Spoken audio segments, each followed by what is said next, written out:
Hey everybody, it's Helen Moses, and I am here with my good friend Barbara Hemphill. Barbara is a woman who taught me a whole lot about clutter, and I've been writing about clutter in my new book. There's a whole chapter dedicated to it, and I've already heard from people who have told me how much that chapter resonates with them. But I thought it would be interesting for some of you who would like to know more about the the book came to be and how the writing and the story evolved.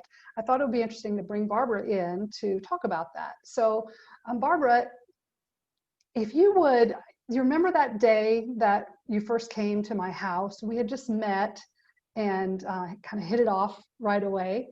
And then you came to my house, you offered to come, and I was really nervous because I was about to show you like the whole house. Uh, but you were so gracious and you came. Tell them what you remember from that day. Well, what I most remember is sensing how nervous you were and wanting to just put my arms around you and say, Helen, this isn't who you are. And I just was so touched by your heart and how much you wanted to do, but seeing how the clutter was stifling you, just literally stifling you, because clutter gives us shame. Yeah. And shame is an incredibly debilitating emotion. Yeah. Because it's something, and we have guilt about it, embarrassment, Yeah. all of those kinds of things. And I know from over 40 years in this industry now that it's fixable, that it's, it's like, so my business has been based on those 4 words, which we used many times. Clutter is postponed decisions. Yeah. Those 4 words are so transformative. They are so powerful. And there's such a revelation in there. I remember you told me that day when you came, and somehow, you were the one that actually gave me the idea of writing a book. You said something like, if you only knew, Helen, how many people, like just up and down your own street, probably suffer from the same kind of clutter that you're experiencing. If you could share your story, you could help so many people. And that's when I started to think about writing the book. But a lot of things happened in between that and now, when the book is finally here. And one of them is that, going back to those 4 words, I learned that I didn't have all that clutter that was so shameful and so debilitating because I was an unworthy person or a bad person who just didn't deserve any better. That wasn't it. That's what I used to think. And I used to not be able to make any decisions because I didn't have any confidence in myself whatsoever, for the most part. But having evolved and having understood and applied the principles that you've given, I feel like I now get it.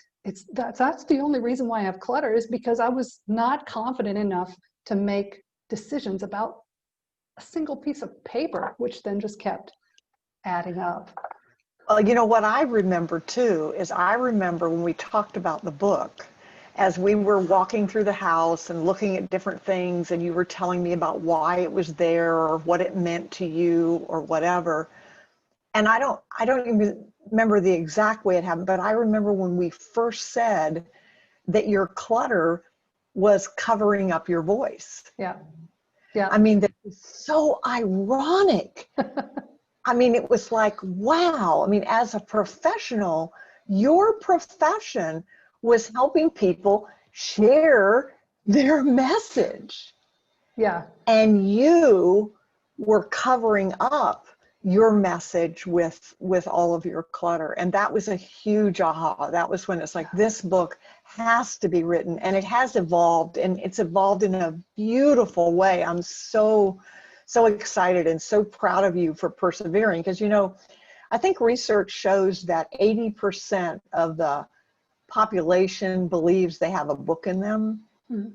And that I think the last statistic I saw was that 2% actually write it, maybe 3%, but only 2% get it published.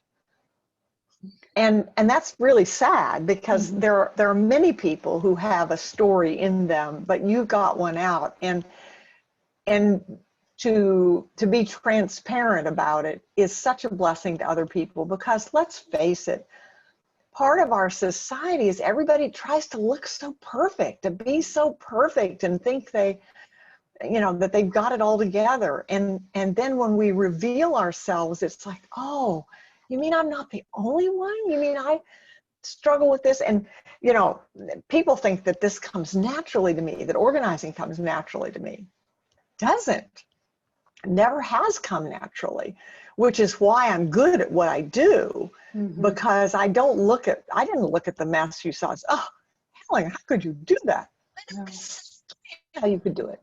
Because if I didn't have the systems that I put in place, I would have the same thing. And it's the same thing with what you teach. Everyone can uncover their voice. Everyone can improve the way but they have to be willing to be transparent. They have to be Yeah. willing to learn. They have to be willing to hear, and then to move forward. And so it's so exciting. And I have to point out one thing. We talked about clutter is postponed decisions. One of the things that's interesting to me, which was pointed out by my business partner that I never thought about before, is that when people quote me, they usually add a word.